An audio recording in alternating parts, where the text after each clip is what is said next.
네, 안녕하세요. 저는 NH농협은행에서 부동산 상담 그리고 정책 분석을 통한 세미나 이런 일들을 하고 있는 김효선이라고 합니다. 제가 지난 4월 말에 인구 충격 부동산 대변혁이라는 책을 썼습니다. 최근에 시장에서 일어나고 있는 가격 변화 같은 것들이 인구 구조 변화 그리고 사회 라이프 스타일 변화 이런 것들에 기인한 그런 현상들이라서 그런 인구 구조 변화에 대해서 또 이런 변화들이 어떻게 주택 시장, 부동산 시장에 영향을 주는지 그 트렌드들을 좀 잡아서 책을 좀 집필해 봤습니다. 그 진보 정권이 들어서면 집값이 상승한다는 이야기가 있었는데요. 부자들은 이재명 대통령이 당선될 것 같아서 벌써 집을 다 사놨다. 이런 얘기도 하시는 게 막 들리더라고요. 그래서 이번 이재명 대통령의 당선 이후에도 부동산 가격이 급등했었는데요. 이렇게 진보 보수 정권에 따라 집값에 영향이 있다고 보시나요? 그게 진보라서 올라가기보다는 공교롭게도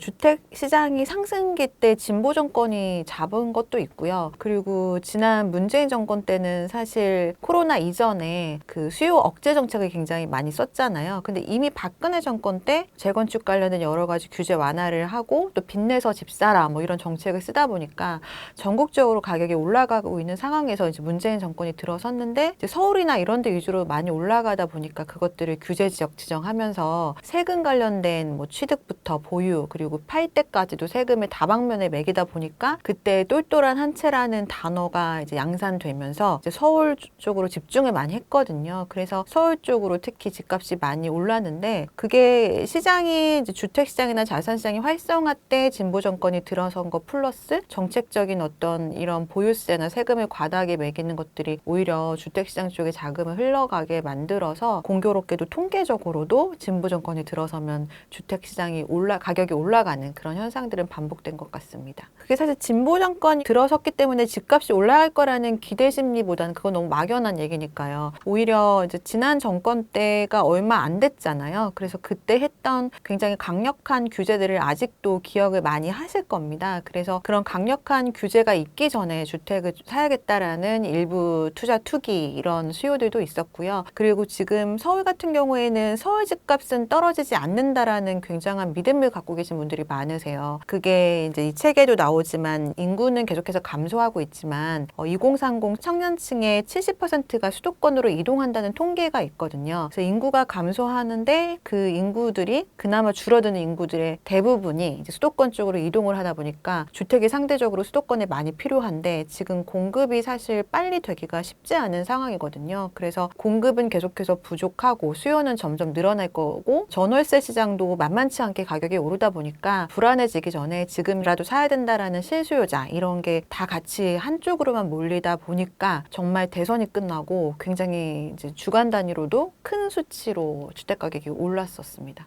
그래서 이재명 대통령은 부동산 세금으로 집값을 잡는 것이 아니고 공급을 늘려서 적정 집값을 만들 것이라고 했는데요. 김효선 의원님께서 보시기에 이런 정책이 집값 안정에 도움이 될 것으로 보시나요? 이 정책 방향성 자체는 굉장히 바람직하거든요. 근데 사실은 이게 진보 정권에서 말했기 때문에 조금 신선하게 들릴 수는 있지만 윤 정권 때도 동일한 정책을 썼습니다. 돌이켜보면은 수요 관련해서 더 그 강화된 규제 정책을 윤 정권 때 쓴 적은 없고 반지 완화하려고 했다가 그게 좀 국회 통과를 못하거나 하는 경우들은 있었죠. 어찌됐든 공급을 통한 주택시장 안정화를 꽤 했지만 그게 법적으로 막힌 부분도 있으나 사업성 같은 것들이 대부분 부족하다 보니까 인허가까지는 속도가 나도 그 이후에 착공부터는 사실 굉장히 속도가 나지 않아서 실질적인 입주까지는 이어지지 않은 경우가 대부분이거든요. 그래서 이번 이재명 대통령께서도 방향성은 굉장히 옳지만 이게 실질적인 입주까지 어떻게 하면 이어질지에 대한 굉장한 고민이 있을 거로 보여집니다. 공급을 함에 있어서 이제 방식이 크게 이제 두 가지거든요. 이게 많이 흔히들 얘기하는 재정비를 통해서 공급해야 된다. 이거는 도심의 노후화된 아파트나 빌라 같은 것들을 멸실하고 아파트를 짓는 재건축, 재개발을 통한 공급이 있을 것이고, 그리고 지금 3기 신도시 한참 진행 중이지만 인근에 있는 서울의 인근에 있는 택지를 지정해서 거기를 전체적으로 수용한 다음에 이제 신도시급으로 이제 짓는 그런 신도시 사업이 있을 텐데, 사실 비용적인 측면에서 보면은 도심 재정비 사업이 인프라 같은 것들이 이미 구축되어 있기 때문에, 인프라라고 하면 도로라던가 학교나 생활하는 데 때 편리한 그런 시설들이 이미 좀 구축이 되어 있기 때문에 비용이 상대적으로 덜 들거든요. 그래서 사업성이 나올 가능성은 좀 더 있을 수 있는데, 다만 이제 이런 쪽들은 민간이 다 갖고 있다 보니까, 민간이 조합원이 되다 보니까 사업성이 나올 때 안 나올 때 동의율이 굉장히 차이가 납니다. 근데 최근에는 이제 코로나 이후에 뭐 아시는 것처럼 이자 비용부터 시작해서 인건비, 공사비 전부 다 많이 오르다 보니까 불과 몇 년 전에 들었던 사업성보다 굉장히 크게 이게 떨어진 거죠. 그래서 당장에 동의하기가 굉장히 어려워서 아무리 속도를 빨리 낼 수 있도록 관공서에서 뭐 패스트트랙 이런 것들을 해줘도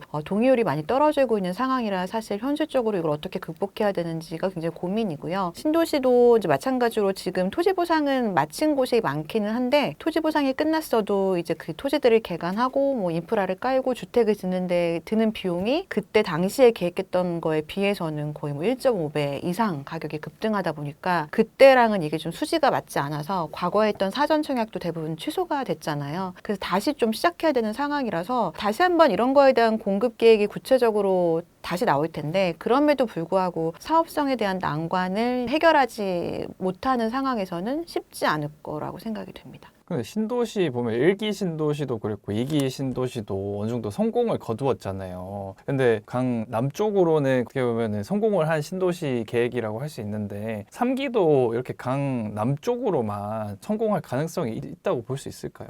한강 이남 쪽이라고 하면 이제 하남교산이나 뭐 남양주, 왕수, 뭐 과천 뭐 이런 지역일 텐데, 그 사실은 한강 이북보다는 성공할 가능성이 높기는 한데요. 또 이제 이런 것들도 분양가 상한제에 적용을 받기 때문에 무제한 이제 분양가를 높여서 분양하지는 못하거든요. 그래서 이제 그 분양가로 이 공사비를 감당할 수 있는지에 대한 것도 또 하나의 또 사업성이기 때문에 이런 부분들이 주도하는 입장에서도 손해보지 않고 이제 분양까지 이어지기가 조금 쉽지 않죠. 근데 만약에 모든 절차가 끝나고 분양까지 간다면 굉장히 성공을 이루는 그런 높은 분양 청약 경쟁률로 분양이 될 테고, 이후에도 당연히 가격 상승 여력은 충분히 있기 때문에 수요자들은 관심이 큰데 오히려 공급하는 입장에서 사업성을 따져봐야 하는 그런 상황입니다. 최근에 또 이런 급격한 집값 상승에 이재명 정부 첫 부동산 규제가 나왔는데요. 이번 규제는 어떤 내용이 포함되어 있고 또 규제가 집값 상승의 반전을 나오게 할 수 있을까요? 이번 그 규제의 플레임이 가계부채 관리 방안이거든요. 정부에서도 이거는 부동산 대책을 낸 게 아니다라고 좀 선을 긋기도 했습니다. 말 그대로 가계부채가 최근에 너무 늘어나다 보니까 그거를 좀 관리하겠다라는 내용이고, 가계부채가 늘어난 원인들을 분석해 보니 주담대가 대부분이긴 하더라고요. 보통 전체 그 늘어난 부채 중에서 뭐 80%에 심지어는 주담대를 제외하고는 오히려 부채가 줄었는데 주담대 때문에 이제 증가하는 상황이 발생할 정도로 주담대가 굉장히 늘어났습니다. 근데 주담대가 늘어나면은 그 유동성 때문에 주택시장도 당연히 가격 상승을 할 수밖에 없거든요. 근데 최근에 가격 상승을 보니까 그게 전반적으로 전국이 다 같이 이제 골고루 올라간 게 아니라 특정 지역만 올라갔어요. 최근에 많이들 아시겠지만 6월 마지막 주 한국부동산원 주간 통계가 0.43% 상승으로 서울 아파트가 이렇게 잡혀서 굉장히 화제가 됐었는데, 이게 뭐 2018년도 6년 9개월 만에 최고치다라는 기사가 많이 됐잖아요. 근데 그 당시에는 2018년도 당시에는 강남 3구와 그 뭐 노도강 이런 외곽 지역이 거의 동일하게 0.5% 정도 상승을 했었거든요. 근데 최근의 차이점은 강남 3구와 마용성만을 따로 평균을 내보면 거의 0.8, 0.9에 육박하게 상승을 했습니다. 성동구는 거의 0.99가 올라서 1%가 주간 단위로 오른 거예요. 1%면 뭐 계속해서 주간 단위로 이렇게 오르진 않겠지만 그냥 극단적으로 얘기하면 52주니까 52주 동안 52%, 그럼 10억이 뭐 15억이 1년 사이에 되는 정도로 굉장히 높은 그 수치거든요. 그래서 그런 특정 아파트들, 그러니까 고가 주택군이라고 분류될 수 있는 지역들의 아파트에 너무 가계부채를 활용한 주택 구입이 많다라고 판단해서 이제 거기를 좀 막는, 그러니까 가계부채를 줄어들게 만드는 그런 대책이고요. 다주택자들은 2주택 이상자는 추가적으로 주택 구입할 때 대출이 아예 안 나오는 그런 굉장히 강력한 정책이 나왔고, 실수요자라 하더라도 최초로 나온 대책인데 묻지도 따지지도 않고, 그러니까 그 얼마나 뭐 소득이 얼마인지 주택 가격이 얼마인지 묻지도 따지지도 않고 최대 6억까지만 대출을 해주는 그런 초강수를 뒀고요. 주담대를 받아서 주택을 구입했을 때는 6개월 안에 또 거주를 해야 되는 그런 다방면의 정책들을 펼쳤습니다. 그래서 이번 규제 내용으로 갭투기는 맞고 또 한편으로 10억 이하 아파트는 또 집값이 오른다 뭐 이런 얘기가 있더라고요. 실 상황은 어떤지 궁금합니다. 네, 갭투기를 못하게 방지를 한 것들이 있습니다. 전세 대출을 받게 되면은 이제 소유권을 변경할 수 없게 만들어서 그 주택을 구입할 때 다른 사람의 전세자금 대출을 이제 그 주택 구입 목적으로 활용할 수 없도록 방지했거든요. 그리고 또 실거주 의무도 있으니까 갭 투자가 차단되기는 했는데 6억 원이라는 금액까지 제한이 됐잖아요. 근데 이 지금 서울 전체 지역의 아파트 평균 매매 가격이 11억 7천만 원 정도, 5월 기준으로 그 정도인데 그 노원구는 평균 매매 가격이 6억 원 정도거든요. 노원구 같은 경우에는 100% 거의 LTV가 나오는 거예요. 그래서 사실 6억 원이라는 제한을 둔다 하더라도 대출 받아서 충분히 이제 집을 살 수 있을 정도의 가액인데 이제 좀 그 강남구나 이런 데들은 20억이 넘어가게 되니까 쉽게 말하면 24억 원인 그 아파트를 기존의 LTV 50%로 했을 때는 12억 원까지 빌릴 수 있었던 것이 이제는 6억 원으로 줄어들게 되니까 나머지 18억을 자기 자본으로 해야 되는 상황이거든요. 그래서 12억 원에서 한 20억 정도 이 사이의 아파트가 가장 큰 타격을 받을 수 있을 것 같습니다. 어떻게 보면은 지난 정부들에서도 규제가 이어졌지만 오히려 집값 상승으로 이어진 케이스들이 많잖아요. 또 규제가 또 바뀌고 하다 보니까 그래서 이것이 앞으로 반복될 것이라고 보시나요? 근데 사실은 금융 관련된 가계부채 관련 규제는 즉각적으로 주택시장의 그 땔감을 없애는, 그래서 찬물을 끼얹는 그런 역할을 하긴 하거든요. 이게 이번에가 가장 강력하긴 했지만 작년 9월에도 이제 7, 8월에 너무 주택가격 많이 오르니까 그때 가계부채 관리 강화 방안이 나와서 은행권별로 가계부채를 관리하긴 했어요. 그래서 사실 대출을 자유롭게 해주지 않으면 이런 수요들은 한순간에 좀 사라져서 거래를 굉장히 적게 만들고 주택 가격도 좀 진정시키는 역할을 하긴 하는데 문제는 이제 대출 받아서 집 사지 않는, 그러니까 현금 여력, 자산 여력이 충분히 있는 분들은 여전히 주택을 구입할 수 있고 또 오히려 좀 진정되는 이런 타이밍을 활용해서 더 저가로 매입할 수도 있는 상황이 되거든요. 근데 요즘에 추이를 보면은 예전에는 거래량이 많으면 많을수록 주택 가격이 이제 상승했고 거래가 끊기면 주택 가격이 하락을 했잖아요. 근데 소위 트로피 주택이라고 좀 불렸던 완전 초고가 주택들은 거래량을 무시하고 가격들이 형성이 되는 경우들이 있거든요. 그러니까 지금 뭐 토어제를 해제하고 재지정하는 그런 단계에서도 그랬고 이런 규제가 있지만 규제가 끝났을 때는 한꺼번에 그 가격치를 반영해서 한꺼번에 오르다 보니까 지금은 잠시 가격이 떨어져도 오히려 나중에 더 오를 수 있다. 이런 또 믿음들이 주택 소유자들한테 있기 때문에 이런 조치가 나온다 하더라도 매물의 호가를 낮추거나 하는 경우들이 많지가 않습니다. 그래서 현금 여력이 있는 분들이 뭐 한 건, 두 건이라 하더라도 호가로 또 주택을 매입하게 되면 그 지역만 굉장히 또 높은 가격 상승률 수치가 나올 수도 있기 때문에 그런 부분들은 또 하나의 부작용이 될 수 있을 것 같습니다. 그래서 이번 규제로 집 사기도 어려워지고 또 파는 사람도 없어졌다 이런 얘기가 있더라고요. 그래서 내 집을 팔면 상급지는커녕 내 집도 다시 못 들어간다 이렇게 보시는 분들도 많은데 앞으로 집 사고 팔기가 더더욱 어려워졌다고 할 수 있을까요?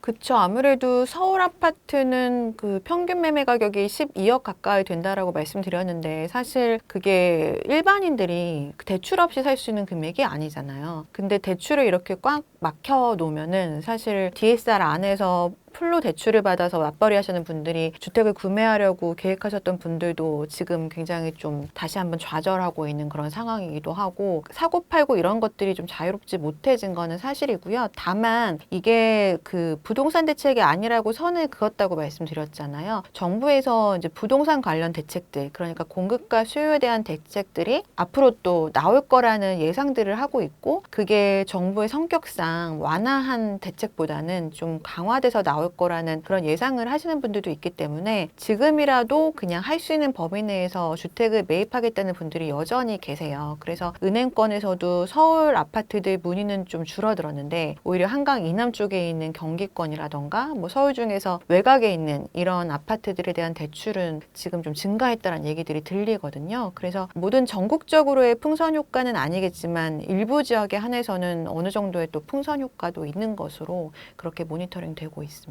실제로도 이렇게 27일 날 급 발표된 정책이잖아요. 그러다 보니까 중간중간에 알게 모르게 또 피해 보신 분들도 많을 것 같아요. 실제로 보신 사례 중에 그러신 분들이 있을까요? 일단 27일 저녁에 굉장히 28일 이후로 계약을 하려고 했던 분들이 다 이제 계약 날짜 땡겨서 27일 저녁에 계약서 쓴 사례 굉장히 많다라고 이제 중개업소마다 얘기를 하고 있고요. 그리고 가장 피해를 보시는 분들이 가계약해 놓으신 분들. 일단 가계약하시고 잔금을 대출 계획 세우셨던 분들이 실제로 계약서를 쓰지 않는 이상은 인정해주지 않기 때문에 이제 주택 구입을 이제 못하게 되는 경우들 발생하고 있고, 가장 큰 손해 피해자는 청약을 받으신 분 같아요. 청약을 받으시고 이제 잔금 납부 일정을 앞두고 계신 분들, 그러니까 입주 때 보통 잔금 납부를 하잖아요. 근데 이런 가계부채 관련된 대책이 나올 때마다 반복적으로 이렇게 기조를 늘 해오는데, 중도금 대출은 유예를 해줘요. 그러니까 아무리 강화된 대출이 나와도 중도금 대출은 포함시키지 않지만 잔금 대출은 동일한 강화된 대출 규정을 쓰거든요. 근데 그게 잔금 날짜가 임박한 것도 마찬가지로 동일한 규정을 적용하다 보니까 지금 잔금 대출 내시는 분들은 뭐 2년 정도 전에 청약해서 당첨되신 분들이잖아요. 근데 2년 전과 지금의 가계부채 관련된 이런 규정이 너무 달라지니까 그때 예를 들어 전세 맞춰서 이제 잔금 치르려고 하셨던 분들, 그리고 6억 이상의 금액을 대출받으려고 계획하셨던 분들은 지금 굉장히 좀 차질을 입게 돼서 거기에 대한 문의가 굉장히 많으신데, 사실 뾰족한 방법이 있지는 않습니다. 굉장히 이거를 철저하게 관리를 하면서 하기 때문에 쉽지가 않고, 또 문의가 있는 거는 이제 기존 주택 갈아타기 수요가 요즘에 굉장히 많은데, 기존 주택을 6개월 안에 이제 매각을 하게 되면 대출을 해줘요. 그러니까 일단 대출을 해주는 거거든요. 근데 6개월 안에 안 팔릴 수도 있잖아요. 내가 정말 팔고 싶은데 안 팔릴 수도 있으면 이제 그거를 본인은 선이라고 생각해서 내 잘못이 아니기 때문에 그걸 좀 봐주지 않을까라는 기대를 하시는데, 그것도 절대 봐주지 않습니다. 그래서 사실은 선매도 후 매수가 꼭 이렇게 매도가 선행이 돼야 되고요. 아니면 굉장히 막 저가로 막 해서라도 6개월 안에 팔지를 못하면 대출금이 다 회수가 돼버려요. 그러니까 이미 치렀던 대출금을 어떻게 해서든 회수가 되고, 또 앞으로의 3년 동안은 주택담보대출 받을 때 좀 어느 정도 그 원활하게 하지 못하도록 또 조치를 취한다고 하기 때문에, 그런 부분들이 이제 앞으로 또 피해를 볼 수 있는 부분이라서 조심하셔야 될 것 같아요. 신용대출도 다 막아놓고 구멍이 거의 없게 꽁꽁 막아놨기 때문에 도움받으실 곳이 없으면 사실 쉽지 않고, 그래서 예상되는 것 중에 하나가 이제 전세 자금 대출 안 받고 그냥 전세에 들어오시는 분들은 그걸로 잔금 치를 수 있는 거잖아요. 대출만 이제 사용을 못하는 거니까. 그래서 전세 금액이 조금 일시적으로 이제 그런 입주장이 있는 곳들은 낮아질 가능성이 있고요. 그러니까 기존에는 5억 정도지만 5억을 뭐 대출받고 마련하지 못하면 뭐 3억 정도의 일부 월세화 시킨다거나 그런 식으로 전세금은 좀 낮아질 수 있고, 전세 일부 월세화들은 좀 더 빠르게 나타날 수 있는 여지가 될 것 같아요. 그럼 전세가가 좀 내려갈 수도 있다고 말씀하시는 거예요? 그런 입주장이 펼쳐지는 곳들은 일시적으로 그럴 수 있을 것 같습니다. 근데 전반적으로는 전세값도 내려갈 수는 없는 구조기는 해요. 많은 분에게 부동산 상담을 해주시고 있는 것으로 알고 있는데, 새로운 규제가 나오면서 많은 혼란이 이어지고 있을 것 같은데 실제로 상담하시는 분들의 상황은 어떠한가요? 사실 지금 최근에 통계치가 굉장히 높게 잡혔지만 이렇게 매수세가 정말 무섭게 이렇게 쏠리는구나 이렇게 인지했던 거는 5월 초 중순부터였거든요. 그래서 지금 많이 올랐다고 이렇게 얘기되고 있는 마포구, 성동구 이런 지역들은 그때 이미 그 장이 거의 끝났다고 봐야 돼요. 그래서 거래가 될 만큼 됐고, 그리고 매도자들이 이제 호가를 너무 세게 부르다 보니까 이제 거래 자체가 쉽지 않은 그런 시장이 되어버렸고요. 그런 분들이 조금씩 지역을 밀려나면서 뭐 그 한강 벨트 라인 또 그쪽도 많이 오르니까 지금은 뭐 강서구라던가 외곽 지역까지도 보고 있는 상황에서 지금 대책이 발표가 된 거예요. 그래서 지금 이제 갈아타기는 엄두를 못 내고 있는 상황이고요. 이게 꼭 팔린다는 보장이 없기 때문에 일단 멈춰야겠다라는 게 대세지만, 그게 아닌 이제 무주택자, 실소유자, 실거주자 그런 분들은 전월세 가격 계속 올라갈 것 같냐 이런 문의 많이 하시고, 그 한동안은 전세 살아야 될 텐데 그럼 전세를 어떻게 해야 되겠냐 이런 문의들이 있으시고, 지금이라도 이제 사고 싶은데 이제 어디를 사야 되는지 그런 문의들이 좀 있으십니다. 이런 앞으로의 규제가 계속될 것을 대비해서 팔려고 생각하시는 분들은 있으세요? 팔려고 생각하시는 분들은 계속해서 많이 계셨어요. 근데 사실 대부분 지역에서는 팔리지가 않거든요. 지금 지금 뭐 마용성 이런 데나 그 경기도로 치면은 뭐 과천, 분당, 뭐 안양 일부 지역 이렇게 많은 사람들이 선호하는 수요가 언제나 좀 많이 있는 그런 지역들은 그래도 몇 천만 원 내리면 거래가 되지만 지금은 이제 전국적으로 매물이 계속 증가하고 있는 상황이거든요. 그래서 이렇게 저가로 마음 먹고 확 내리지 않는 이상은 거의 팔리지가 않는 시장이긴 해요. 그래서 지금 1, 2년 정도 계속해서 못 팔고 계시는 분들이 더 많으시고요. 앞으로 또 규제가 어떻게 될지 모르겠지만 지금 정부는 계속 세금을 정말 안 잡고 끝까지 갈 수 있을까 이걸 지켜보고 있잖아요. 수요자분들이. 근데 세금이 이제 강화되면은 그건 또 똘똘한 한 채를 더 심화시켜서 팔리는 게 더 어렵게 만든다라는 생각들을 하기 때문에 다주택자는 물론이고 갈아타기 하시는 분들도 빨리 팔고 싶어 하시는 분들은 계속해서 많은 상황입니다. 대통령실에서는 대출 규제가 대통령실의 대책이 아니라고 밝혔는데요. 대통령실에서는 어떤 시나리오를 염두에 두고 있을 것으로 보시나요? 사실 대통령실에서 직접 뭐 부동산이나 금융 관련된 정책을 발표한 적은 없고요. 근데 아마도 대통령실을 또 모르게 발표할 리도 없을 거라고 생각되기는 해요. 근데 사실 이제 가계부채 관리 강화 방안이었기 때문에 부동산 시장에 영향을 주지만 부동산 대책이 아닌 것은 또 엄밀히 말하면 맞는 얘기긴 해서 이제 정부에서 그러니까 대통령실에서 이제 주도해서 해야 될 것들은 아무래도 지금 공급이 굉장히 부족하다는 것이 최근 코로나 이후로 계속해서 지적받는 것이고 이게 또 인구 구조와 맞물려서 서울 일부 지역만 이렇게 들썩이게 만들고 또 지방은 반대로 너무나 지방의 주택이 자산 가치의 역할을 상실해 버려서 우리나라 주택 갖고 있는 국민이라면 전체 자산의 70%, 80%가 주택 한 채일 텐데 그거를 팔지 못하면 사실 내 자산이 아닌 거잖아요. 그래서 그런 것 때문에 너무 힘들게 되는 이런 상황들이기 때문에 그런 양극화를 해결할 수 있는 이제 공급 관련된 그러니까 서울이나 수도권에는 공급이 어느 정도 돼야 희소성이 조금 이제 희미해지면서 전반적으로 수요가 좀 이렇게 퍼질 수 있는 상황이라 공급 관련된 것들이 많이 나올 수 있을 것 같고요. 또 지금 사실은 이렇게 잘 되고라고 하긴 좀 그렇지만 거래가 활성화되고 있는 지역들을 이제 거래가 안 되게 만드는 건 굉장히 좀 마이너한 정책이잖아요, 사실. 이게 그냥 거래가 잘 되는 데는 잘 되게 놔두고 안 되는 데가 같이 잘 될 수 있도록 만들어야 되는데 그게 쉽지는 않죠. 근데 이제 대통령의 공약 가운데 이제 국토균형 발전이라던가 그게 이제 부동산만으로는 할 수 없기 때문에 여러 가지 경제 전반적인 정책들을 같이 펼치면서 주택 공급이 맞물려야 되는 상황이라서 그런 거시적인 경제 전반과 주택을 총망라한 경제 관련된 계획도 나와야 될 것이고요. 거기에 발맞춘 지역들의 주택 공급에 관련된 정책도 같이 나와줘야 이쪽이 이제 중장기 대책이 되고 단기 수요들은 이런 금융이나 뭐 기타 필요하면은 단기적으로 이제 규제를 하는 이런 방식을 같이 병행해야 될 것으로 보입니다.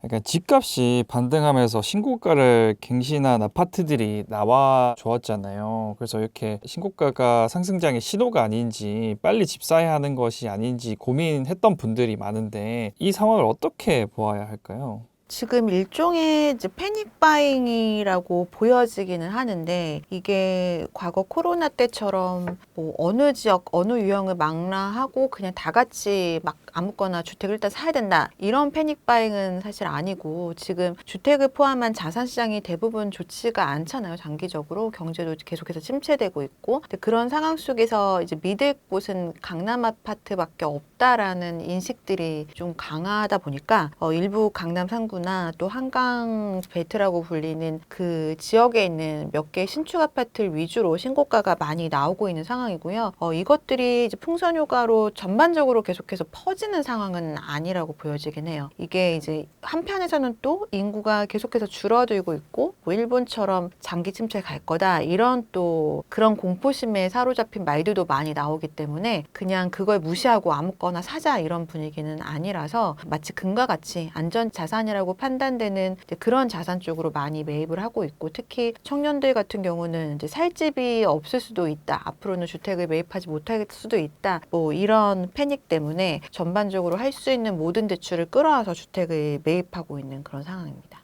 최근 대출 규제 방안이 나왔잖아요. 서울 핵심 지역이라 할 수 있는 강남, 서초, 그리고 용산 이런 곳에서도 집값이 계속 지금 상승하고 있는 상황인가요?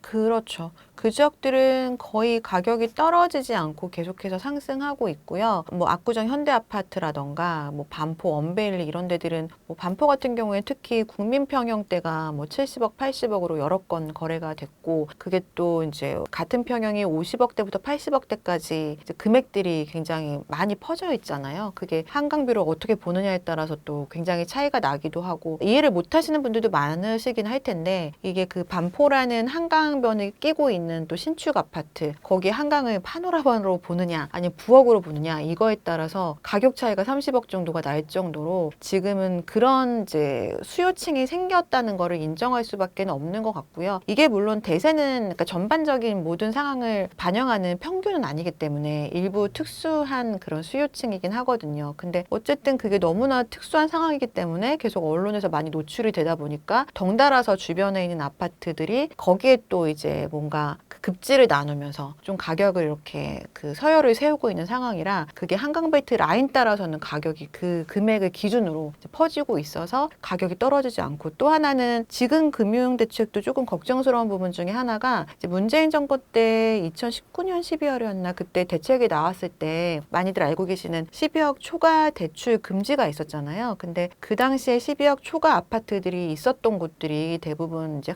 한강 벨트라인 따라서 있는 아파트들이었는데 사실은 그 이전에 그 아파트를 샀으면 지금 굉장히 많이 올라 있는 상황이라서 뭐 연끌 같은 거 걱정할 리가 없고 사실 그때쯤 샀던 아파트들이 노도강 이런 지역들은 연끌 때문에 굉장히 어려운 상황이잖아요. 그때보다 거의 주택 가격이 반값 정도 됐으니까. 근데 그 당시에 이제 연끌이 없이 그냥 현금으로만 사는 분들이 있기 때문에 어려웠던 그러니까 이자가 굉장히 높아졌던 2022년 말 이런 때도 저가 매물이 많이 나오지 않았거든요. 그래서 파는 사람 입장에서도 이게 급할 게 없는 거예요, 매물들이. 그래서 굳이 가격을 막 저가로 내놓는 경우가 많지 않은 거고 또 반면에 수요자는 최근 몇 개월 사이에 굉장히 그쪽으로 쏠리다 보니까 떨어지지 않는 그런 견고한 입지가 된 것 같습니다. 그래서 한편에 그 들리는 말로는 그 사업체를 정리하고 그냥 강남이나 이런데 아파트 하나만 사도 굳이 돈 버는데 굳이 내가 사업을 할 필요가 있나 이런 얘기도 들리긴 하던데 실제로도 그러신 분들이 많나요?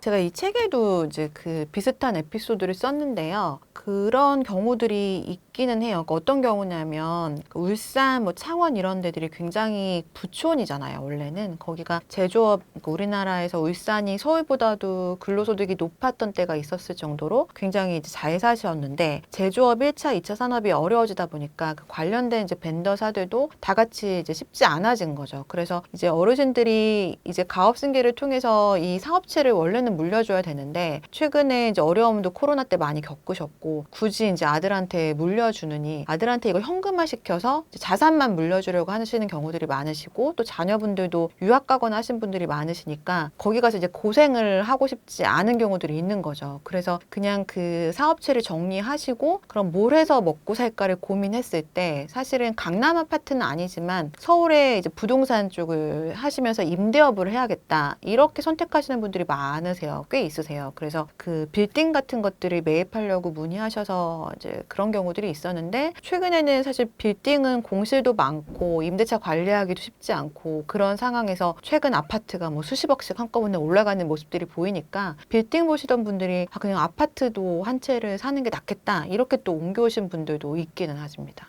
그래서 맞벌이 기준으로 월 1,000만 원 벌어도 서울에 내 집 마련은 힘들다고 하잖아요. 그래서 서울 집값 수준은 진짜 어느 정도라고 할 수 있을까요? 아까 말씀드린 것처럼 서울 전역의 평균 매매 가격은 5월 기준으로는 11억 7천만 원 정도가 되고요. 중위 가격, 전체 중에서 중간 가격은 9억 원대가 되긴 하는데 지역별로 굉장히 천차만별입니다. 무슨 서초구나 송파구 이런 데는 평균 가격이 24억 정도 되는 상황이고 반면에 외곽 지역은 6억 정도니까 서울 안에서도 강남에 있는 집 한 채 팔면 외곽에 4채를 살 수 있는 거나 다름없는 거죠. 그리고 강남 서초 안에서도 평균은 20몇 억이지만 뭐 말씀드린 신축의 한강이 보이는 데는 국평인데도 불구하고 뭐 7, 80억의 거래가 되기도 하니까 그 안에서도 굉장히 초양극화가 나타나고 있습니다. 최근에 마포구, 성동구 거기에 그 비싼 아파트를 어떻게 거주 목적으로 그렇게 이렇게 말씀하시는 분들 계셨는데 그게 사실 맞벌이 뭐 대기업 다니시는 분들 두 분이 각자에서 대출을 받아서 사시게 되면은 뭐 6억이 아니라 그 이상도 빌려서 사실 수 있는 정도는 되시거든요. 6억 기준으로 했을 때 원리금이 보통 한 300만 원 정도 나온다고 하니까 10억이라고 하면 한 4, 500 정도를 원리금으로 갚긴 해야 되지만 맞벌이 통해서 월 1,000만 원 정도 소득이 발생한다고 하면은 정말 허리띠 졸라매고 그 선택을 하시는 분들이 여러 분 계시긴 했습니다. 근데 이제는 6억이라는 기준이 생겼기 때문에 사실은 자산이 있지 않는 이상 어려운 거라서 이번 627 대책이 이제 현금 부자들만 뭐 좋다라는 얘기들이 있는데 그것도 아닌 게 사실 금수저 아니면 어려운 거예요. 그 기존에 물려받는 자산이 있지 않은 이상 뭐 맞벌이 통해서 정말 뭐 개천에서 용난 케이스 같은 경우는 기존에 이거를 감당할 수 있을 만한 이미 목돈이 있지 않은 이상은 대출을 또 6억밖에 안 해주니까 그마저도 쉽지 않은 상황이라 좀 그런 게 좀 슬프긴 하죠. 근데 대한민국 사람들은 모름지기 집 한 채는 있어야지 하시면서 내 집 마련에 진심이잖아요. 근데 지금 이렇게 규제가 나오고 또 앞으로도 이런 어떻게 보면 집값 안정화를 위한 정책들이 나올 것으로 예상이 되는데 지금이라도 집을 사야 하는 게 맞을까요? 내 집 마련을 그 중에 이제 끝까지 안 하시는 분들도 계시거든요. 저도 주변에 선배님들, 특히 뭐 금융권 계시는 선배님들 보면 그냥 전세로 사시고 주식 투자나 이런 것들 하시는 분들도 계시긴 해요. 그거는 꼭 뭐 내 집 마련을 해야 된다를 강요할 수는 없을 것 같고요. 특히 최근에 이제 젊은 층 같은 경우에는 예전에 기성세대보다 굉장히 각자의 뭐 선호도나 취향 같은 게 확실하기 때문에 좀 예전보다는 동일한 아파트 구조보다 이제 본인의 생활 패턴에 맞는 주택을 선택하는 것들이 점차 시간이 지날수록 좀 다양화될 수는 있다고 생각이 돼요. 근데 사실 지금까지는 특히 결혼을 하고 아이가 생기고 하다 보면 남들처럼 이제 비슷하게 살고 싶어 하시는 분들이 많으니까 늘 내 집 마련에 대한 게 굉장히 숙제긴 하죠. 근데 그런 분들 같은 경우는 내 집 마련을 좀 하루라도 빨리 하는 게 저는 좋다라고 늘 얘기는 하긴 하고요. 그치만 그 워렌 버핏이 말했던 유명한 격언처럼 모두가 두려워할 때 탐욕스러워지고 모두가 탐욕스러워질 때 두려워하라는 말이 있잖아요. 그게 정말 주택시장에는 적용이 돼야 되는 말이거든요. 근데 대부분 그렇게 하기가 쉽지가 않으신가 봐요. 그래서 사실 세종시를 예로 들면 올 초만 하더라도 이제 세종 쪽으로 이제 그 생활 반경이 있으신 분들은 지금 사야 된다라고 많이 말씀을 드렸는데 사지 않으셨어요. 근데 선거 때쯤 굉장히 많이 올랐잖아요. 근데 그제서 이제 연락이 오시는 거예요. 지금 사려고 하는데 추천해 달라고. 근데 그때는 또 이게 세종으로 이전하는 게 확실치도 않은데 너무 많이 오른 거예요. 그래서 조금만 기다려 보시라고 말씀드렸는데 연락 안 해봤지만 사셨을 수도 있어요. 그러니까 그렇게 약간 반대로 하시거든요. 그래서 지금과 같은 상황에서도 지역에 따라 좀 다를 수 있을 것 같아요. 마포, 뭐 성동구 이런 데 물론 입지적으로 너무 좋고 수요자들이 다 같이 선호하는 지역이긴 하지만 최근에 이제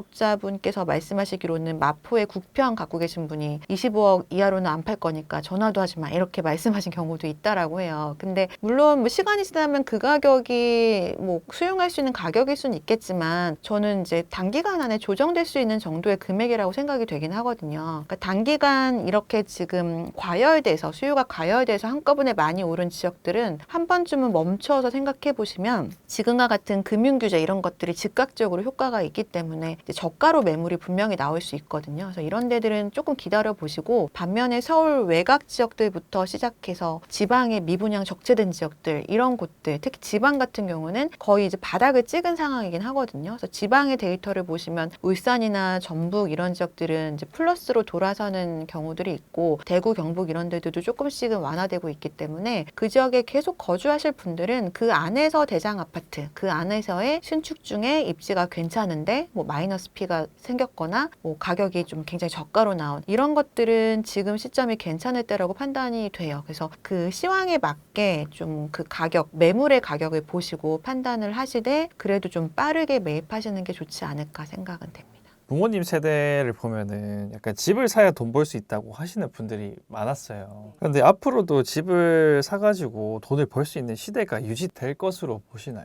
유지되는 지역이 이제 많지가 않게 될 것 같습니다. 지금 뭐 인구가 계속 줄고 또 합계 출산율이 지금 0.7대잖아요. 작년에 조금 올라가긴 했습니다만 그래도 0.7대인데 그러면 뭐 두세 대 지나가면은 지금의 인구의 거의 30% 정도가 남는 정도로 빠르게 인구가 줄어들고 있고 그게 또 일부 지역으로 이동을 하고 있는 상황이라서 주택을 이렇게 갈아타면서 자산 증식을 하는 게 과거보다 굉장한 고민이 필요할 것 같아요. 그리고 신중하셔야 되고 그 예전에는 이제 미분양만 하더라도 당장은 미분양이지만 그거를 플러스 프리미엄 피를 주고라도 매입하는 게 현명하다라고 얘기할 정도로 시간이 지나면 언젠가는 그거에 올랐거든요. 아니면 정부에서 뭐 이렇게 처리해 주기도 하고 미분양을 뭐 이렇게 저가로 할인해서 분양하거나 이런 방식을 많이 썼으니까. 근데 이제는 시간이 지난다고 그렇게 나이브하게 이게 해결되겠다라고 생각할 수는 없는 것 같아요. 그 해당 지역에 실제 거주하는 인구가 줄어들게 되면 투자나 투기 수요 같은 것들도 뭐 코로나 같은 극한 상황이 있지 않은 이상은 뭐 진입하기가 어려운 상황이기 때문에 언젠간 오르겠지 이렇게 생각하셔는 안 되고요. 그리고 또 이제는 너무나 모든 정보가 공개되어 있는 게 더 문제잖아요. 그러니까 주택 가격이 이렇게 빠르게 과열되는 것 중에 가장 큰 요인이 저는 언론이라고 생각하거든요. 이게 한 건만 거래돼도 뭐 동네방네 다 소문이 나고 그리고 이제 추격 매수가 붙기 시작하면 그게 이제 군중 심리가 돼서 확산되는 이게 가장 큰 요인인데 그렇기 때문에 주택 가격을 정말 아무도 모르는 걸 나 혼자 저가로 살 수도 없고 그리고 말씀드린 것처럼 입지에 따라서 마치 계급 나누듯이 주택에도 그런 딱지가 달려서 어떤 다른 아무도 모르는 외딴 곳을 굉장히 좋은 가격에 살 수 있는 상황이 아니기 때문에 타이밍을 이용하시거나 타이밍을 잘 보시면서 그걸 활용하시거나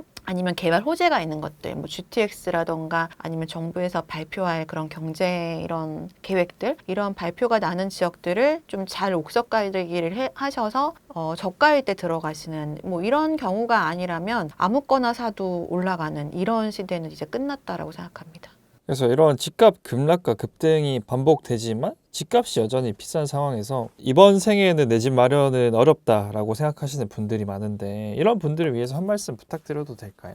그런 경우들이 너무 많죠. 지금 취업도 어렵고 취업이 안 되면 사실 대출도 안 나오고 그러면 이렇게 가계부채 관리 방안 이런 것들도 정말 꿈 같은 얘기일 수 있거든요. 정부에서 이제 공공임대주택 이런 것들을 굉장히 좀 더 손질해서 대책이 나올 걸로 예상되긴 하는데 아까 말씀하신 것처럼 우리나라 사람들은 워낙에 내 집 마련, 그러니까 내 거인 집을 갖고 싶은 그런 욕구가 굉장히 강하기 때문에 그게 좀 잘 실현이 안 되면 굉장히 또 이제 비교하게 되고 우울해질 수도 있는 그런 게 이제 주택 문제일 텐데 아무래도 청년이나 또 신혼부부나 또 출산 가구들에 대해서는 그 완화된 지원책이 더 많이 나올 것으로 생각이 되거든요. 이번에 금융정책도 나오기 전에 그런 말씀 많이 드렸어요. 할 수 있을 때 해야 된다고. 이게 정책들이 지금은 하나가 괜찮은 게 나오면 거기에 굉장히 수요가 많이 이렇게 몰리면서 다시는 그 정책이 안 나오는 경우들이 있거든요. 뭐 많이들 비난은 하시지만 이제 일반 특례보금자리론이 그랬던 것 같아요. 그게 소득도 안 보고 주택가격도 안 보고 DSR에서 유예시켜주는 그런 특례보금자리론이 나왔던 적도 있고 이번에 이제 627 대책으로 막혔지만 생애 최초 주택 구입하시는 분들 80%까지 대출이 가능했는데 그게 전세보증금이 있는 상황에서도 대출이 가능했었거든요. 그건 굉장한 레버리지를 일으킬 수 있는 그런 상황이긴 했어요. 근데 그런 것들을 감당할 수 있을 만한 사람이시라면 그런 어떤 정책이 나왔을 때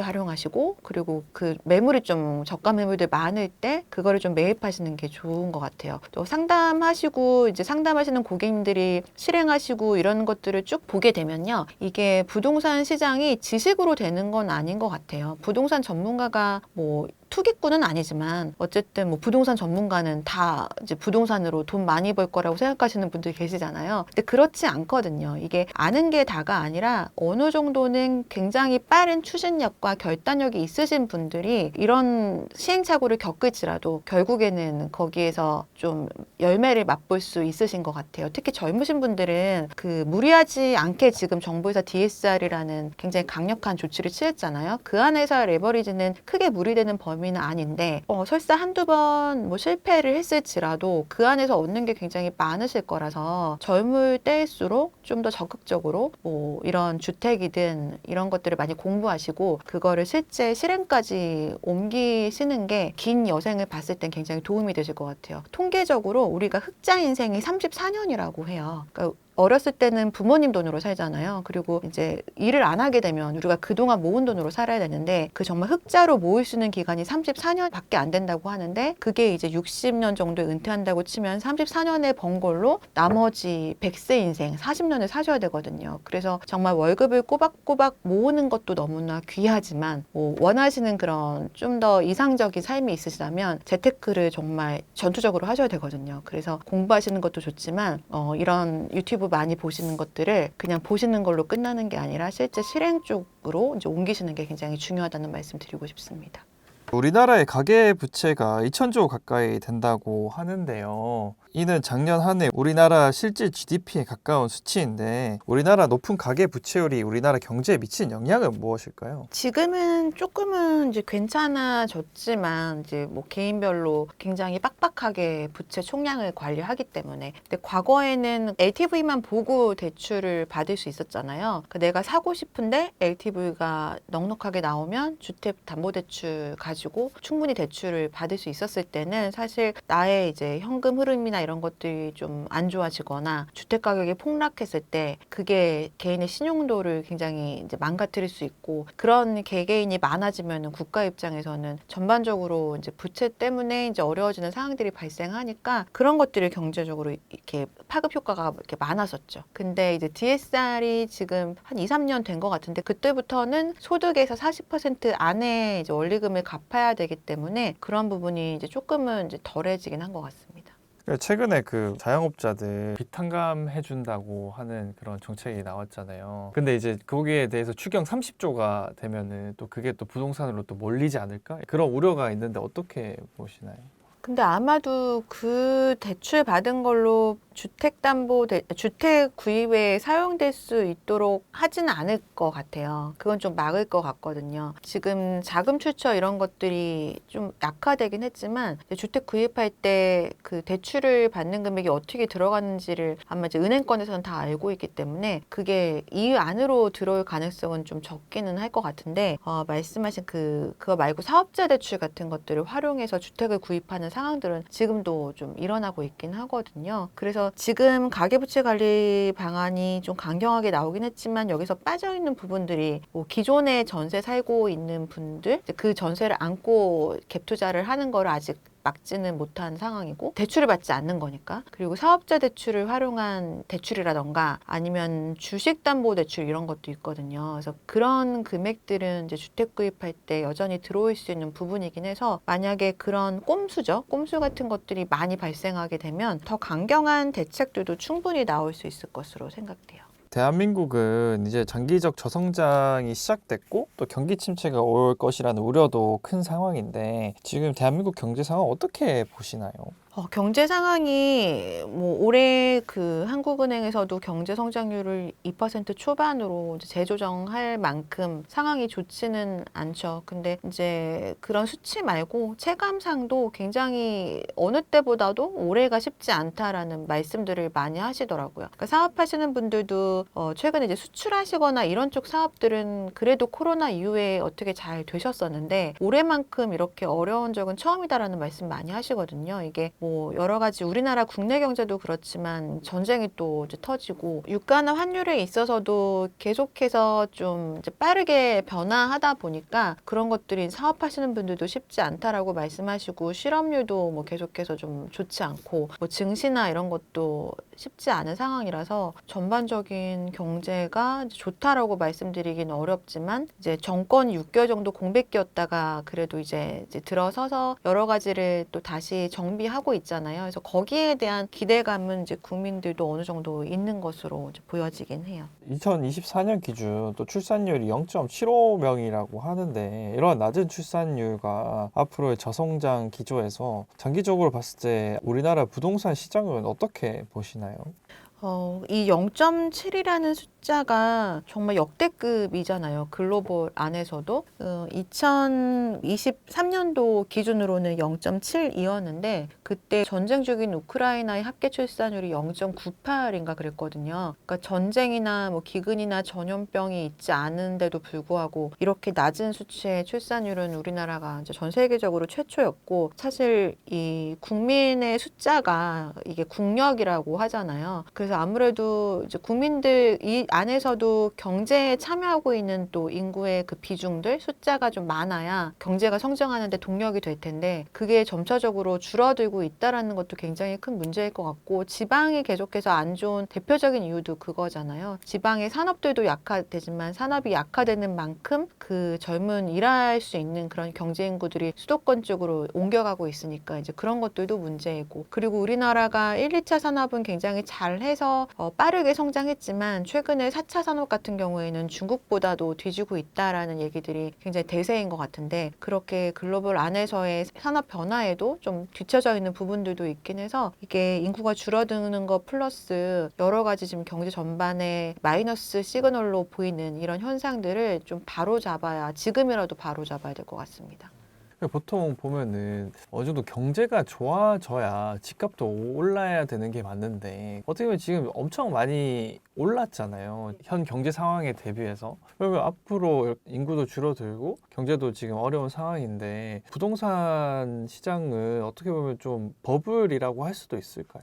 근데 그렇다고 보기는 좀 힘들 것 같아요. 이게 전국이 다 올라가는 게 아니잖아요. 정말 특수한 몇 개 지역만 올라가는데 그게 뭐 한두 건으로 가격이 올라가는 게 아니라 그런 수요가 분명히 존재하는 거거든요. 그리고 그런 이제 특수한 몇 개의 아파트들 같은 경우에는 국내뿐만 아니라 지금 외국에서도 이제 투자 목적으로 구입하시는 분들이 계시잖아요. 그래서 그런 것들도 사실 규제 조치가 있어야 되지 않느냐 이런 얘기들을 많이 하고 있긴 한데, 어쨌든 이제 그 특히 강남 아파트 같은 경우에는 이제 글로벌적으로도 어느 나라의 아파트 못지않게 굉장히 속도가 빠르게 올라가고 있는 자산 중에 하나라서 수요가 있으면 사실 버블이라고 하기에는 좀 어려워 보이긴 하고요. 그게 그 희소성이라는 게 이 공급은 한정되는데 그거를 사려고 하는 수요자들이 계속해서 많아지면은 그게 희소성의 가치가 있는 건데, 한강변에 있는 몇 개 아파트 같은 경우에는 이미 그렇게 된 것 같아요. 왜냐하면 이게 뭐 입주 물량이 줄어들고 이런 얘기를 떠나서 이미 갖고 있는 분들이 계시잖아요. 근데 그분들이 사실 팔고 싶어 하지 않는 경우가 대부분이라 갖고 있는 아파트를 내놓는 매물이 적은 상황에서 그 아파트를 사고 싶어 하는 수요가 많다라고 한다면 이제 그게 희소성을 이룰 수 있도록 해주는 부분이긴 해서, 사실 이게 특수한 몇 개의 아파트가 그렇게 고가인 거고 나머지는 사실 많이 올라가지 않는 거라서 너무 우리가 그렇게 많이 올라가는 뭐 가장 선호하는 그 입지 몇 개만을 보고 얘기하는 건 아닌가 싶고요. 오히려 나머지 대다수의 아파트는 굉장히 오랫동안 장기적으로 하향 안정세 되고 있거든요. 서울을 포함해서. 서울도 한강벨트 라인을 제외하고 나면은 사실 그렇게 급격하게 올라가지 않고 있어요. 그런 데들은 2023년 이후로 하향 안정세를 지금 가고 있는 상황이기 때문에 이제 버블이라기보다는 굉장히 좀 초양극화되고 있는 거죠. 마치 뭐 도시국가처럼 몇 개만 굉장히 크게 올라가는. 근데 39평? 그 평수가 70억, 80억 하는 게 사실 이해가 되지 않거든요. 일반적으로는 차라리 이게 뭐 초호화 주택이라면은 70억, 80억이라는 게 이해가 될 텐데 그런 부분에서는 정말 되게 많이 이질적이라고 느끼시는 분들도 많아요. 왜 굳이 여기를 사야 될까? 아니 왜 여기다 투자를 해야 될까? 아니, 이거는 어떤 이유에서 이렇게 차이가 많이 나는 걸까요? 그 안에 심지어 살고 계시는 분들도 말도 안 되는 가격이다 이렇게 얘기하시는 분들도 계세요. 그 이유는 사실 약간 상징성이 있게 되어버린 브랜드, 몇 개 브랜드 아파트가 생긴 것 같고, 특히 이제 그런 아파트는 연세 드신 분들보다는 약간 그 아이를 키우고 있는 40대 50대 분들이 많이 들어가시거든요. 최근에 매입한 연령대를 좀 살펴보면은 우리나라가 아파트 비중이 서울이 생각보다 좀 낮은 편이긴 한데 전국적으로는 65% 정도가 아파트고 서울은 50% 후반대 정도 비중을 차지하고 있거든요. 근데 이제 독특하게도 다른 국가들은 맨션 아파트가 좀 그 상대적으로 주택 유형 중에 그렇게 뭐 비싼 축에 드는 게 아닌데 우리나라는 아파트가 가장 고가잖아요. 근데 이게 또 굉장히 비교하기 쉽게 쉽게 브랜드화 돼 있고 커뮤니티화 돼 있고 특히 또 학교 다니는 아이들은 이제 그 안에서 이제 아이들의 생활이 다 끝나다 보니까 어떤 학년기 때 되면은 이제 그 들어갈 수 있는 진입할 수 있는 여력이 되면 들어가시는 경우들이 많이 발생을 하는 것 같아요. 그래서 그 가격대가 좀 유지가 되는 경우들이 많고요. 반면에 그 매도자들 같은 경우에는 굳이 이제 뭐 내려서 팔거나 하지 않아도 팔리니까 그거를 이제 뭐 저가로 내놓거나 뭐 이렇기보다는 오히려 매도자들이 우위인 시장이거든요. 그 시장은. 그게 뭐 일반적으로는 저도 이해가 안 가긴 해요. 이해가 안 가지만 그게 지금 일어나고 있는 현상이긴 한 것 같고요. 하나 좀 흥미로운 통계를 최근에 발견한 게 있는데 그런 데들이 재건축이 됐거나 압구정 현대아파트처럼 재건축이 될 아파트잖아요. 근데 재건축이 된 이제 반포 이런 데 아파트의 매입 비중, 그러니까 매입 연령대 그리고 매도한 연령대를 분석을 해보면요. 매도하시는 분들은 70대 이상의 연령대가 20%가 넘거든요. 그건 굉장히 높은 수치예요. 대부분 서울 안에서도 70대 이상이신 분들은 사실 내가 살고 있는지 매각 잘 안 하시거든요. 그래서 10% 미만으로 비중이 이렇게 있는 경우가 많은데 그런 이제 초고가 아파트들은 70대 이상이 20%고 50대 이상의 비중이 40%가 넘어요. 근데 매입하시는 연령대는 30대, 40대, 50대까지의 비중이 좀 높거든요. 한 80% 가까이가 그 정도 젊은 층들이에요. 그래서 그거를 이제 좀 이렇게 여쭤보면은 그 안에 계속 살고 계셨던 분들은 재건축 되기 전에는 뭐 20억대, 30억 초반 이 정도였던 아파트가 갑자기 재건축되고 최근에 막 이렇게 난리가 나면서 그렇게 수십억이 올라간 거잖아요. 근데 그만큼 이제 보유세도 굉장히 많이 나오고 나의 현금 흐름은 끊겼고 또 충분한 또 자산 증식이 있었기 때문에 이제 그거를 매각을 하고 뭐 보유세 낼 돈도 없고 나 이 정도면 충분해 이러신 분들이 많으셔서 그거를 이제 매각하시고 그 매각하신 금액으로 좀 다운 사이징 하셔서 주택을 마련하시면서 자녀분들 증여나 이렇게 하시는 경우들이 있으시고 반면에 이제 거기를 이렇게 들어오고 싶어 하시는 분들은 매물이 많지 않은 상황이다 보니까 이제 그렇게 나오는 매물들을 사시게 되는 거죠. 그래서 일종의 그 세대 교체가 일어난다라고도 볼 수 있고 또 일종의 젠트리피케이션도 일어나고 있는 것 같아요. 우리가 이제 상가 같은 것들을 젠트리피케이션이라고 많이 불리잖아요. 그게 그 임차료를 감당하지 못해서 다른 곳으로 이동하는 것들을 말하는데 뭐 주택은 그런 것까지의 의미는 아니지만 이 주택의 유지를 하기에는 좀 벅찬 이게 1년에 종부세가 5천만 원 나오면 사실 10년이면 5억이거든요. 내가 그렇게까지 뭐 할 건 아니신 분들이 다른 지역으로 좀 떠나가시고 그만큼 이제 지불을 할 용의가 있는 뭐 자녀를 키우고 있고 고소득의 전문직군분들 그런 부부들이 이제 살고 있는 이런 가정들이 그쪽으로 이동하는 이런 일종의 그런 현상들이 이제 그 안에서도 일어나고 있는 것 같더라고요. 압구정 현대아파트 같은 경우에도 그 재건축에 대한 기대도 있는 거잖아요. 근데 그게 사업성이 있을까요?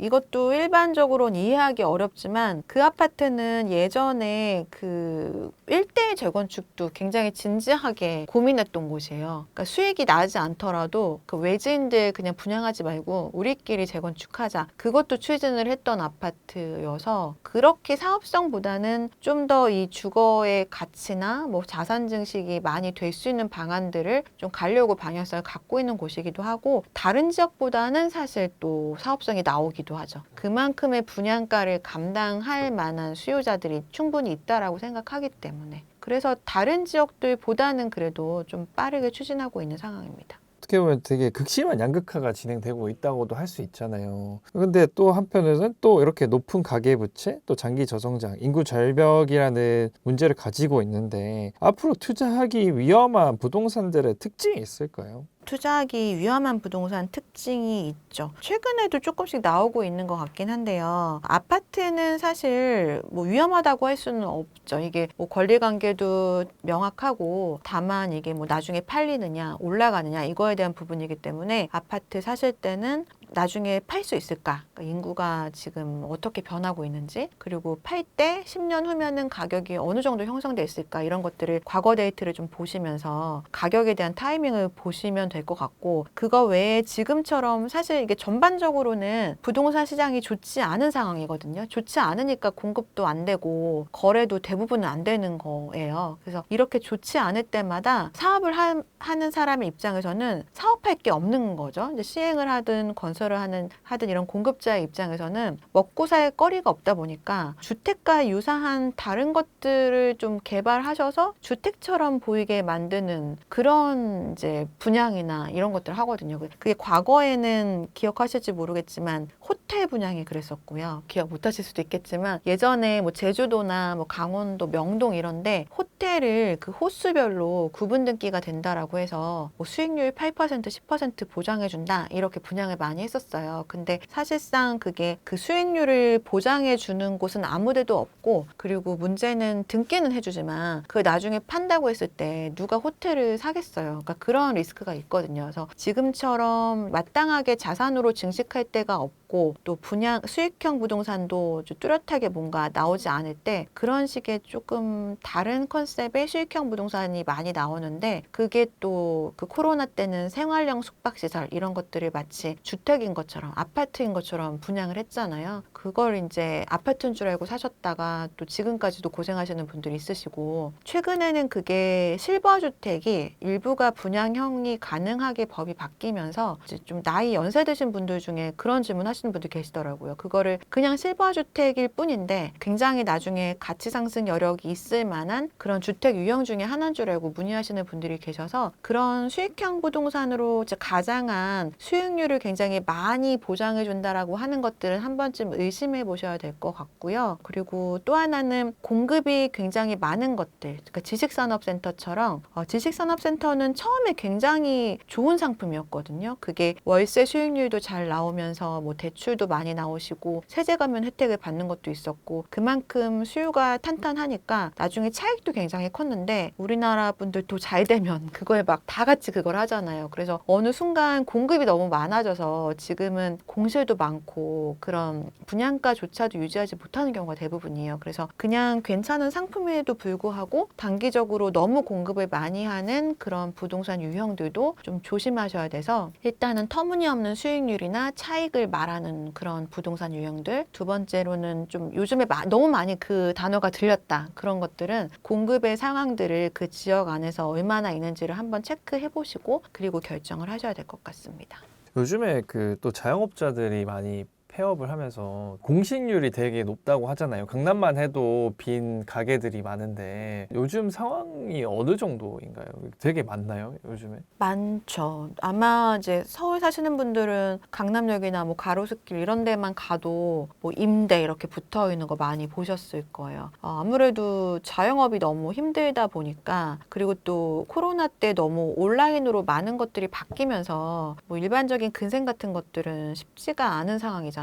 그리고 음식점 같은 것들도 뭐 배달 문화가 또 많이 발달했기 때문에 그렇게 넓은 매장을 굳이 유지하지 않아도 되는 경우들도 많고, 그래서 이런 온라인을 통해서 마케팅을 특별하게 해서 이제 수요자들을 매장으로까지 이제 오게 만들지 못하는 경우들은 대부분 외지인 조금은 떨어진 곳에서 임대료를 좀 낮추는 그런 방식들을 많이 쓰기 때문에 공실이 많아진 상황이긴 하고요. 반면에 뭐 성수동, 그리고 최근에 새로 생긴 뭐 한남동 일부 상권 이런 데들 같은 경우는 팝업 스토어가 굉장히 또 성행을 하고 있어요. 그만큼 공실은 많은데 팝업 매장들은 굉장히 단기간이지만 높은 임차료를 주기도 하거든요. 그래서 일부는 그런 팝업 매장들이 많이 생기고 있고, 그게 왜냐면은 이제 근생이나 뭐 단순한 판매 시설 이런 것들은 매장까지 가지 않고 그냥 여러 가지 뭐 이런 인터넷을 통해서 매입을 하는데, 내가 뭔가 체험을 하게 되거나 뭐 아이를 데리고 다른 경험을 하게 만드는, 그리고 새로 들어온 브랜드들을 좀 경험해보는 이런 팝업 매장들은 수요자들이 더 꾸준히 있거든요. 그래서 아예 팝업 매장 같은 것들이 있거나, 아니면 지금도 많이 성행하고 있는 일부 뭐 병의원이라던가 뭐 사무실 용도 같은 것들, 일부의 용도 아니면은 이제 공실이 늘어나고 있는 거기 때문에, 그런 시금이나 단순한 판매 시설 위주로 상권들이 형성됐던 곳들은 공실이 굉장히 많이 생기고 있는 상황이에요. 그래서 지금 그 지역들의 빌딩들도 한참 때 코로나 때 가격이 굉장히 높았었는데 그게 조금씩은 조정이 되고 있는 상황입니다. 이렇게 인구도 줄어들고 보면 빈집도 늘어난다고 하는데 정작 웬만한 월급으로 서울에 내 집 마련이 어렵다고 생각하시는 분들이 많아요. 그래서 너무 높은 집값에 좌절을 느끼시는 분들이 있는데 이런 분들을 위해서 격려와 조언 한마디 부탁드려도 될까요? 네, 월급 가지고 집 사는 게 정말 쉽지가 않습니다. 그 PIR이라는 지수가 있잖아요. 서울 안에서 송파구가 가장 높은데 송파구에 사는 근로소득자가 송파구 안에 있는 중위 가격, 중간 정도의 주택을 매입하려면 28년인가를 한 푼도 안 쓰고 모아야 되더라고요. 그럼 거의 정년 동안 그냥 한 푼도 안 쓰고 모아야 된다는 얘기잖아요. 그만큼 굉장히 뭐 열심히 산다고 해서 주택 마련할 수 있는 환경이 아니기 때문에 좌절하는 그런 청년들이 굉장히 많으실 것 같은데 뭐 이번 정부에서도 예전에 과거 정권도 마찬가지였지만 그런 청년이나 뭐 결혼하시거나 자녀를 낳는 세대에 한해서는 그래도 많은 특례들을 그런 정책들을 펼치려고 하고 있으니까 그런 것들을 조금 많이 활용하시라고 말씀드리고 싶고요. 그리고 사실 인구가 줄어들게 돼서 집들이 이제는 서울 같은 지역들을 좀 벗어나면 그래도 여유가 생길 수 있을 것 같아요. 그래서 지금은 너무나 주택과 뭐 주식과 이런 자산에 굉장히 몰두하고 있는 모든 사람들이 거기에 이렇게 신경을 많이 쓰고 있는 시기이긴 한데 뭐 그런 거에서 조금 벗어나서 각자의 그런 선호도나 취향에 맞는 것들을 좀 찾아서 주택 유형들을 좀 이렇게 넓게 보셨으면 좋겠고 공급자의 입장에서도 앞으로의 젊은 세대들은 굉장히 좀 다양한 것들에 만족감을 느낄 수 있는 다양한 그런 취미를 갖고 있거나 그런 취향을 갖고 있는 분들이 있거든요. 그래서 과거 방식처럼 천편일률적인 아파트 공급 방식보다는 조금 다양화해서 여러 가지 형태의 주택들을 공급해 주셨으면 하는 또 바람도 있습니다.